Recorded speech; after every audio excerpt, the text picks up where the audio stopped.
L'ampliació del port anteposa l'economia depredadora de recursos naturals basada en el creixement infinit i deixa de costat el posar a les persones i a la vida en el centre, així com el benestar de les generacions futures. Aquesta economia depredadora basada en el comerç de recursos infinit, totalment incoherent amb un planeta finit, que a més ens porta contaminació per terra, mar i aire. En refereix a la contaminació produïda per l'augment d'intensitat del tràfic marítim que ens du contaminació atmosfèrica i vertiig i un sense fi de tràfic rodat a la ciutat de València i al nostre entorn. I tot això venent-nos la fal·làcia de l'augment de llocs de treball, quan els mateixos estibadors ens adverteixen que és pa per avui i fam per a demà.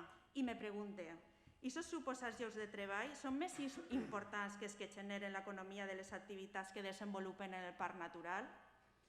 Activitat turística a les seues platges, l'agricultura, la pesca en l'Albufera. Hem de ser coherents, hem de repensar i oposar-se a l'amenaça de l'Albufera, d'on som de Catarroja, poble albuferenc, i hem de pensar en posar en valor la nostra terra i també ser solidaris amb els nostres veïns de València, per la qual cosa hem volgut adherir-se al manifest que han presentat avui.